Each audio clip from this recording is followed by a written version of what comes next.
navyo bari bazi nabo nyene ko mba mwibarabara mba mu icyo kiduga aha mu bwiza kujya mbere ibuki giye cha Faraho warigaragaje ujabusa Bisirayeli mu kiyaga kitukura ibuka cagiye cha Ana warigaragaje umuha umwana w'umuhungu yitwa Samweli.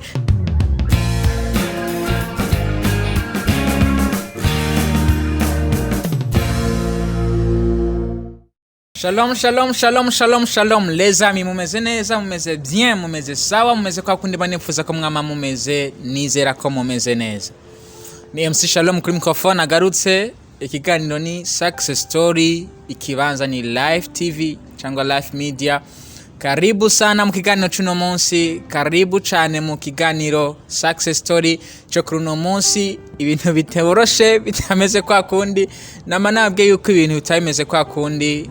Kuntu se kwa kundi nubwo ikibanza ari kimwe ni Live TV, ikiganiro ni Success Story. Twagarutse mu kiganiro cy'uno munsi, murasanzwe mubize yuko Success Story tuza mu kiganiro kugira ngo tuyage n'abacanke bariya bivanye naho bamaze kugera, tuyage batubwire bati je naciye aha, hanyuma nawe uraba huri ushobora kuvuga uti burya nanje noko ruku canke ndakwiye kwishimikiza ukwizera gufatiye kuri ibi ngashobora gushika ku ntambwe canke kuco nipfuza canke ku ndoto yanje. Uno munsi rero bavuga uti MC Shalom atuzanye hehe? Uno munsi ndahantu hameze neza cane ndahantu hameze neza cane, ndi kumwe n'umumama hano, ndi kumwe n'umuvyeyi, ndi kumwe n'umukozi w'Imana, ndi kumwe n'umuntu akomeye cyane. Muraza kumwumva atwidondora, ndamuhakanya, ndamuramutsa. Ndabaramukije amahoro y'Imana bane natwe. Yeah, mumeze neza cyane gose. Ego. Jewe ni MC Shalom. Ariko adukurikira amashaka kubidondora mukabwira mbega ninde tuko turayaga kuri no munsi, nde tuko turayaga muri kino kiganiro, hanyuma dushunguruke n'ikiganiro cyacu. Ego je ndibaza ko no kwidondora abazanyumva canke bako baranyumva. Je banita mama Bishop Damami. Ariko ari yahandi yitwa ngo Ngalula Martin. Ego murakoze cyane mu bisanzwe, nanjye ndanezere ndabakiriye kuko ndanezere kuno munsi ibyo ntari bwabone kuko birashoboka kuko kutwiyumvira ko gusa biramaze, kutwiyumvira ko gusa biramaze. Hari abantu babyifuza ariko bashobora kubironka, ariko jeho Imana yangiriye neza kandi irantwengeje kabisa. Uyu mugoroba n'ukuri ndashimye, ayo masanda bishimiye Imana kabisa kabisa. Asante sana mama. Muravyumva yuko turi kumwe n'umuntu adasanzwe, turi kumwe novuga ngo n'ingabire idasanzwe dufise mu kino gihugu cacu canke muri kino kibanza.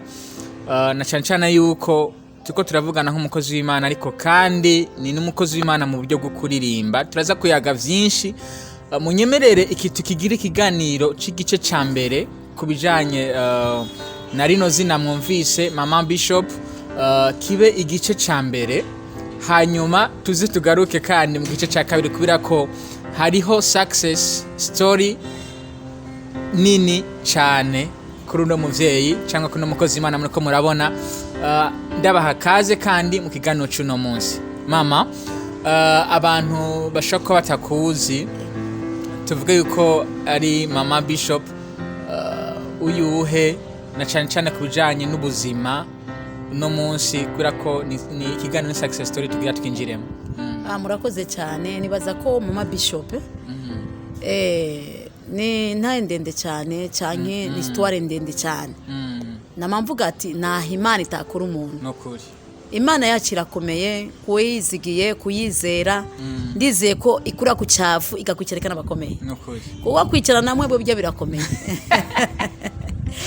kabisa. Ni kuri Imana irakomeye, ndavyama kandi ndabishingira intahe uko ndabivuga ko ndi Mama Bishop mu buryo bw'uki je nakuze ndirimba, nakuze ndi umuririmbyi, nakuze ndi umukozi w'Imana, ariko ibyo byose byambako nabaho nameze neza, naronka icyitwazo cyangwa abandi batokora icyitwazo ati jewe ko meze guca mfise ubuzima bubi sinokorera Imana. Ubwo buzima bubi bwanje nabukoreye mu Imana, kandi Imana yangiza ikindi kintu, ariko nari nyarucyane kabisa. Ego ndi Mama Bishop wo ngaha muri Yesu Rinyishu, ndaririmba kandi nkavuga n'ubutumwa, ibyo kwera Imana yabimpaye.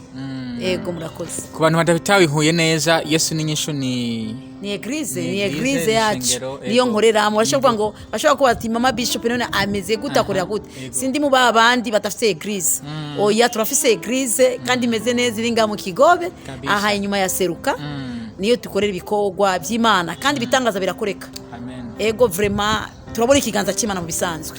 Ego mwavyumvise tuko tuzamuka neza, muriko muratahura uwo tuko turayaga uwo ari we, muriko muratahura neza uwo tuko turayaga ari we naho yaciye, ariko tugiye kuvyinjiramo gatoya. Intahe yiwe ndende uno munsi agiye kudusangiza kugera aho ageze uno munsi, arafise aho yaciye. Turaza kugaruka kuri bimwe ariko uno munsi ndashaka ducishe nawe mu ntahe yiwe gatoya. Uno munsi dufatiye ku kajambo kamwe canke tubiraje kutubwira, aratubwiye ngo nta hantu kure Imana itogushikana canke itogukura. Imana ishobora gukorera igitangaza, ishobora kugukura ahantu kanaka kugeza ahandi. Dufatire kuri ako, kumbure hari ico bashaka kuba barahuye naco na cyane mu buno buzima, kugera igihe yitwa mama Bishop, kugera igihe aba ukumumubona murabona ko ari umuvyeyi mama mwiza. Twageze mu rugo iwe aratwakira, ibintu bimeze neza cyane. Ebagabo manze mu ndabire. Asante sana mama. Ibintu bimeze neza cyane nkuko mubibona. Rero ndashaka duhere aha mwari muvuze muti nta hantu Imana itokura umuntu. Nivyo. Twinjiye gato mu buzima bwanyu, mugeze hano mufise iyo ntahe, mufise ico kintu muvuga, hari gituma muvuga iryo jambo. Mbega vyagenze gute? Umva jewe umva ndakubwira. Mbega urashara umusore? Yego umusore. Umva basore mukigiye Imana yampaye nk'umutwaro kubasengera. Je nawe ni ngorane zitasanzwe.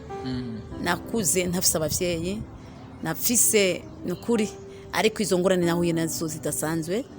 Mbo bisa nkuko nakuri mu barabara, kuko aho naba hose nagenda nirukana.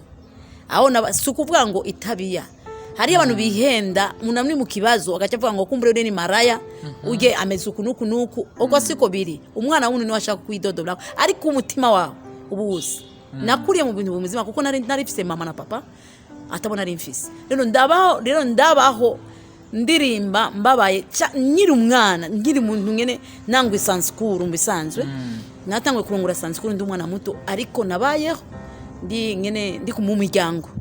Miryango mugabo ntari muhira, urabona nawe uravyumva.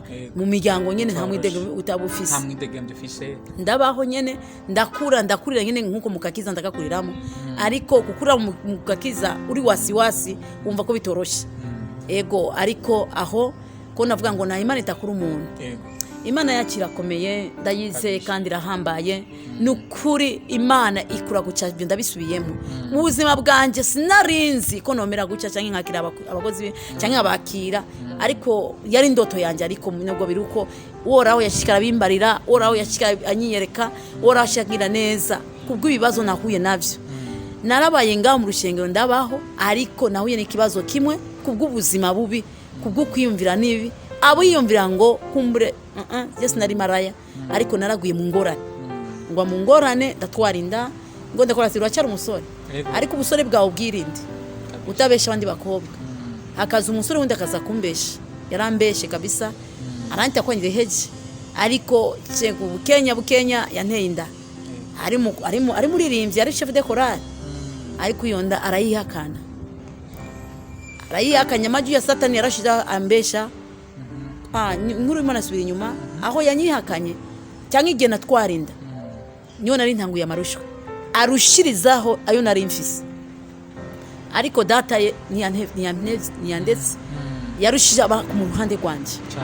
Nubwo nabimeze gucyo nashikara ndira ati mwami wanje ngirira imbabazi, kuko iki cyangiye akiguyemo ntagishaka.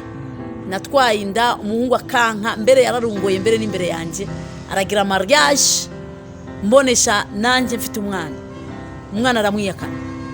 Ariko byamaye kwizigira ko nashishikana negera Imana, sinataga ngo nibyizigira. Imana bati nubwo byagenze gutyo, buryo Imana yatoranije aramutoranije. Nubwo byagenze gutyo ntabwo Imana yandese. Nashikara numva amaju y'Imana ati waratoranijwe nka Yakobo, narakuzigamye kandi nubu nubwo bimeze gutyo haguruka uve hasi, kuko umuntu yo yikubise hasi ngo unyerere ni ngombwa ahaguruke yikunkumure bunyerere hanyuma bandanye urugendo. Imana imbwira iryo jambo ati bandanye urugendo fasi kunkumura yambwiye kwihana ndagenda ndegera abakozi b'Imana ndihana nihanye kuko sia munisame Kirundi kizangiko kiko kinanisize bo hapo Mungu aliendelea na kunifariji na kunibariki na kuniita unitumikie na senta kutumikia ayeti wende kwa watumishi wa Mungu na kutubu zambi ili wende na safari narabanje urugendo ndagenda ndegera abakozi b'Imana ndihana ndavuga ati Imana imbabarire ngira kuni Imana iranyemera kabisa baranshira mu bikorwa by'Imana natanguye kandi kusubira mu bikorwa by'Imana ngeze muri Pentecoste aho mu Kinama umuntu yadutwara ari Pastor Perez ndayikorera Imana ndabu muririmbyi nivyakunze ndaguye Imana ati nuko biri meze gutya vaho ubandanye urugendo kugira ngo uze kunkorera koko naravuyeho ndabandanye urugendo aho hari muri cagihe mu cyagiye mfite umwana mutonyi mbabazwa mugabo naho naza gusenga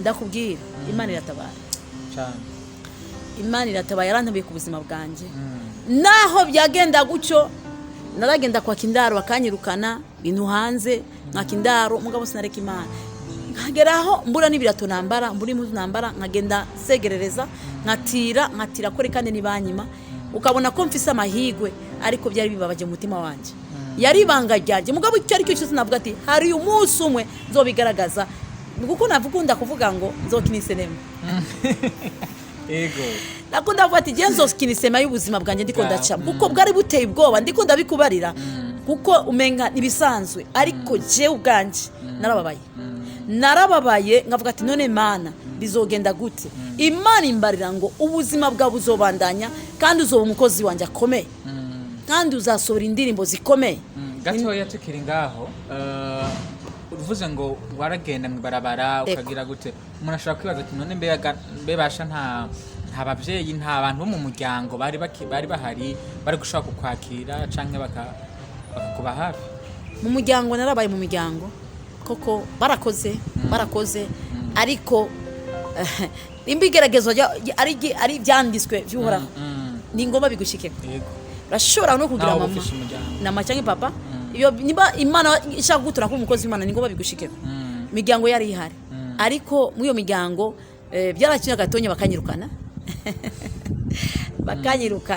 banyirukana nirukana kuri Yesu ariko mu miryango bamwe bakavuga ati kumbere ndi maraya urabona urara hanze bakwirukanye mugabo bakakubona ku nzira uri kuragenda muga nambaye neza batabimenya mugabo narira ijoro n'umurango ukubaho kwanje nama mu masengesho ndira mabaje imyaka myinshi ariko Imana bati nukuri nza kugira neza urumva Imana yangiriye neza kuko twe turavugana n'ubuntu bwome bw'Imana sinyisana kwa kundi Imana yarampinduye kabisa nico gituma nako byagenze gucyo harageze aho binanirana kweli binanirana mbona ko ubuzima bwanse cyo gihe nari mvuye mu masengesho y'imisi 6 cyitse muira vraiment banyirukanye izuba ryaka ndabisemera kandi ndabihamya umumama umwe arantora anjani wandi nibikunda niho cyagihe navyo bari bazi nabo nyene ko mba mu ibarabara mba mu cyo kiduga aha mu bwiza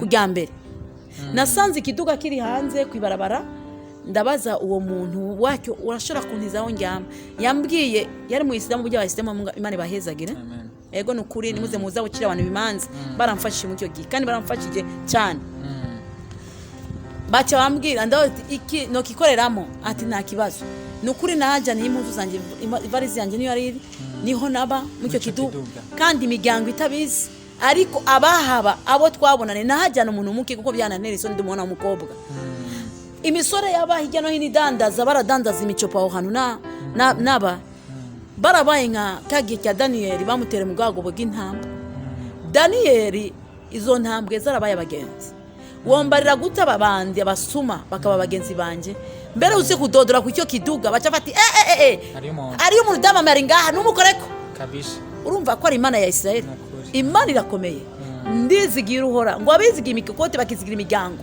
dore byaratembye ariko gende kuko nizigira uhora nyine ngabo Imana ikura ku cyavu ikacerekana abakomeye nico gituma ndiko ndavuga uzovyumva abyumve canke ureke kuko nushura kumva umubabaro wanje kuko nije nababaye wowe ni wababaye kuko no munsi naho nabikubwira ndiko ndabikurikura mba ni swari ariko je byarambaye ko nababibonye nababibonesha amaso nababibonye n'abajani bakabona barabibonye ariko Imana ingirira neza ineturira aho hantu Imana ingura aho hantu ingira kucaba ariko kenshi nari mbabaye kweli nari mbabaye ubuzima kuko narimvira ati mama iyo ndamubona cyangwa yambona mama naho nari kogora amakosa cyangwa nige natwara yonda mama ni yari komera ubuzima nari kucamo yari kugira ikigongwe kuko nanjye uno munsi naravyaye umwana yokora ikosa sinokomera kwa cyamubwo ubuzima mfati satani we yamuteye umwana wanje nazi ariko cyo giye sinaraba imbere cyangwa indabinyuma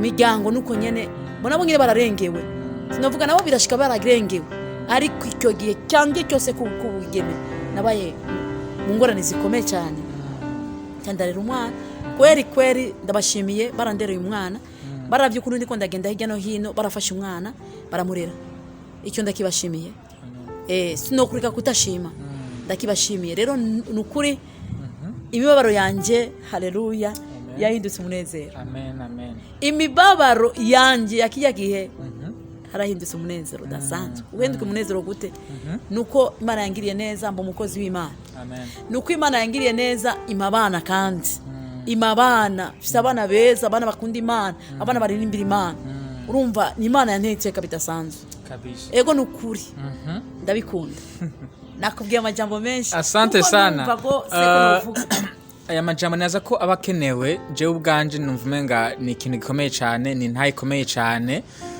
abariko muradukurikirana mwavyumva yuko ntivyari byoroshe ubuzima ntibwari bworoshe ariko dushimira n'abantu bagiye baraba hafi no muvyeyi mwavyumva yagiye avuga bagiye baramuba hafi ndashaka utubwire iki gihe umaze kuba uba muri ico muri ubwo buzima bitari byoroshe ego waronse baba hafi ari umuntu ashaka kwiyumvira ati mbega uno munsi ko tumubona nk'umuvyeyi ameze neza murabona yuko ari umumama ameze neza cane kabisa umumama berwa umumama ameze neza kugira ngo bigere ngaha twumvise ubwo buzima mbega byaciye bitangwa kuza gute mbega yavuye aho hantu gute ninde yamukuye aho hantu niho twari tugeze murakoze cyane nukuri ndashima Imana yo mu ijuru yankuye aho hantu yari amasezerano yanje mambwira ngo nubwo uri kuraca muri ivyo hari igihe uzoshinga intaye hari igihe uzogirirwa neza hari igihe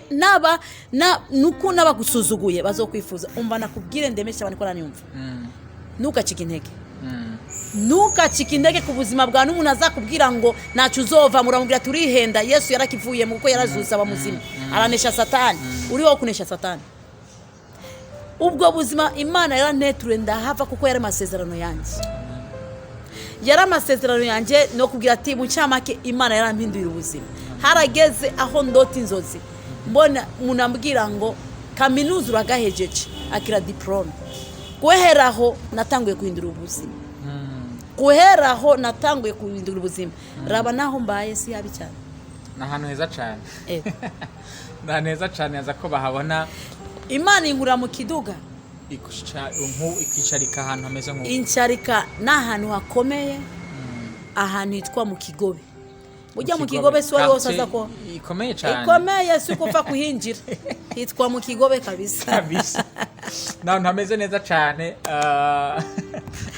kuko yari amasezerano yanjye na bado na usikia na bado sasa ingine siku ndabaitaga wala mkuye nisema hapa sasa tunataka kufanya sikukuu yabamenyesha makuru bose batorane abasani batorane tuce tuzanga tukati hari hano mani kuri umuntu amina uravyumva aho hantu hariya urabona ahantu hari imbuga muzosanga narategoye nabigize neza nti umviriza rero ngo ndababwira igishingana y'cyane burya ndiko ndaca ku mayange hari igihe nzobivuga ati nukuri ubu ndiko ndavyugwa ku muntu aho ndo bati nukuri ya nduti yani ni ewe fulani canke jegene kuko ndi umushoferi ndaza umuduga nireka ndabahungurize jenge ubwanye nti mupfume mu nkamera uko Imana ari kuri umuntu ari kwibarabara Imana ikamukura mu ibarabara ari umwigeme biratuma ube uri umugabo ariko uri umwigeme birateye isoni ndabivuga ndabihamye uko ni gishinga nayo cyanjye Imana ari yansiza ati hazogira igihe abamenyesha amakuru bakurondera.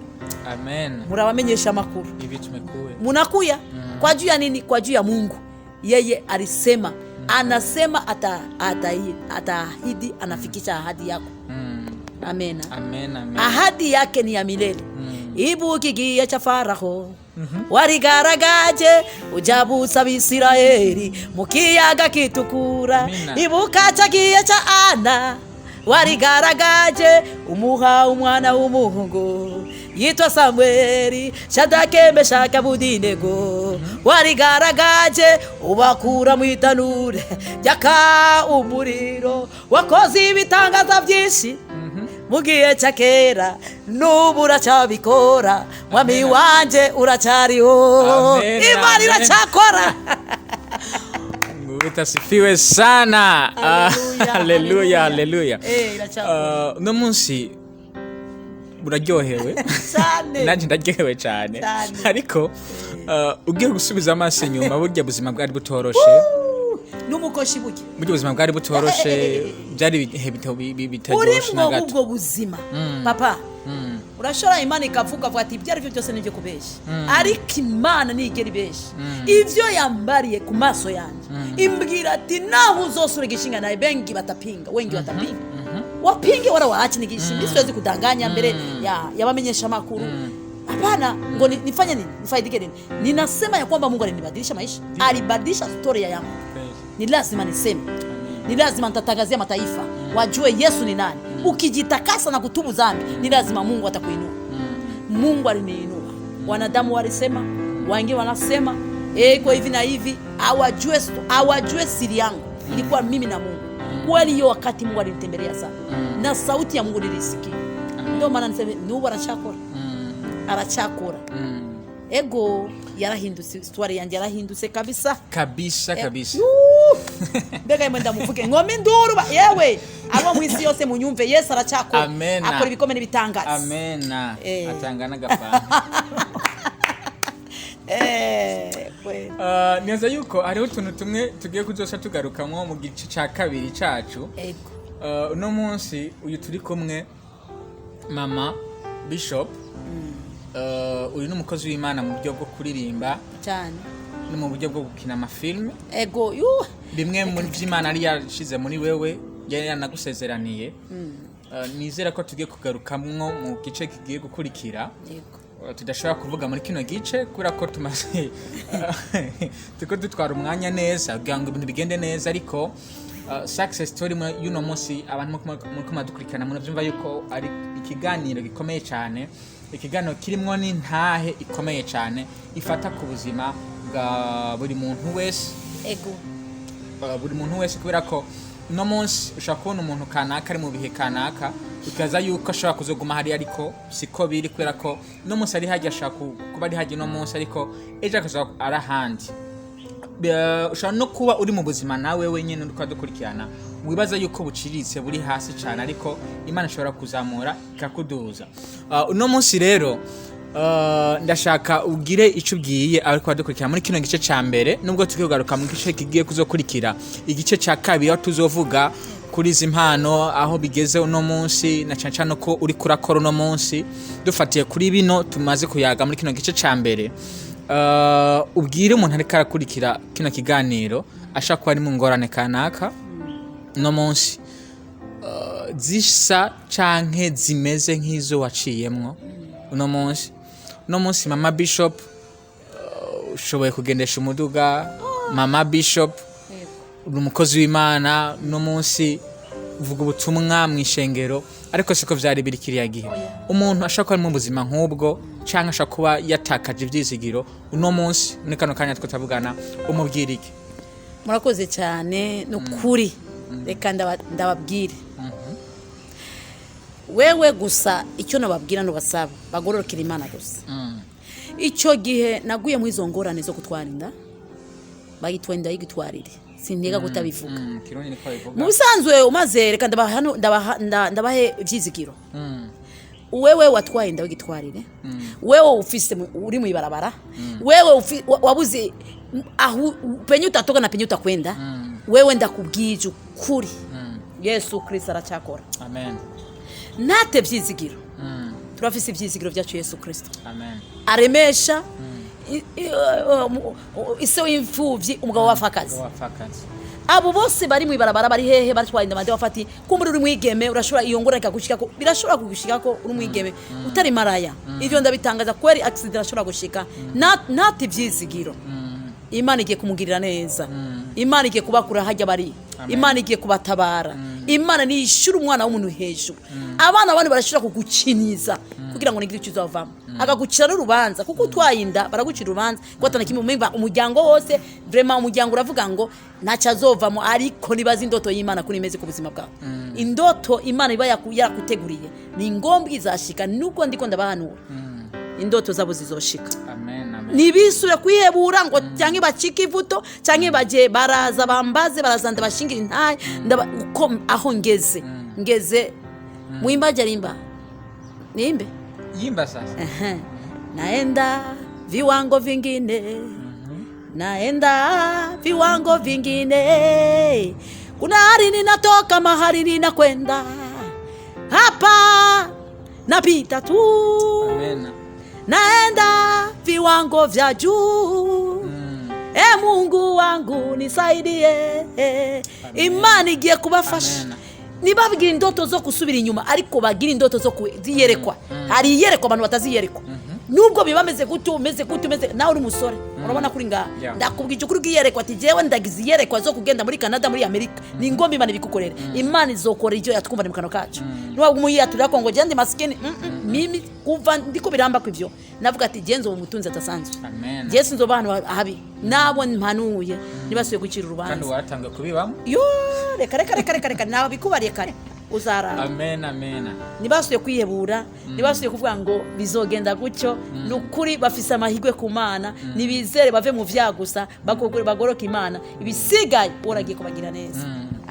Amen. Mama asante sana wakoze cyane kuyaga natwe urakoze namwe wakoze kandi kwihangana gukoresha ikirundi kandi wakivuze neza cyane gose cyane urakizi nuko menga bari ucatanga kwibaza ngo ntacuzi ariko urakizi gose ndakizi sana tubashimira ntu mwese ko murakora dukurikirana muri kino kiganiro cacu ca mbere na Mama Bishop ikiganiro cacu ca mbere success story igice ca mbere kwa Mama Bishop twaganiye kuri byinshi twaganiye ku ntahe yiwe ushobora kuba nawe uri mu bibazo ibi canke biri ariko siko biri uko biri no munsi siko bizaba bireje kubera ko Imana ikufitiye imigambi myiza ku buzima bwawe gushimire wewe wakurikiranye kino kiganiro ngushimire wewe kandi bandanya ukurikirana ino miganiro bica kuri Life Media canke Life TV ngushimire wewe udahengeshanya kurikirana kino kiganiro Success Story ngushimire wewe wakubise urutoki kuri ako kantu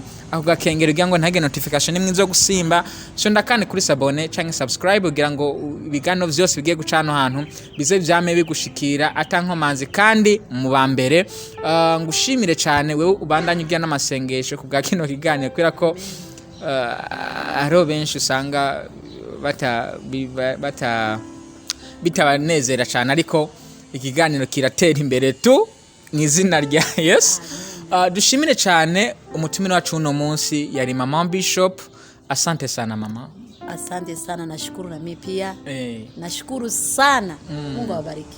Ikiganiro cacu cari igice ca mbere nize ko mu gice ca kabiri naho nyene ari karibu. Na kibazo mbarenda gutera inkuru mu gice ca kabiri uzuzura umugabo.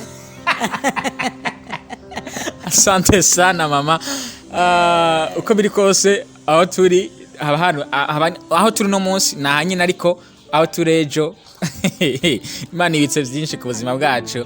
Tubashimire abantu mwese mwakoma dukurikirana mugira ibihe byiza abari hafi hano mu gihugu cyacu Burundi hafi yacu canke kure yacu kubera ko ndabizi ko mwese mudukirana muri mu mice itandukanye aba no muhe byiza canke bibi turi kumwe na mwebwe. Ciao shalom.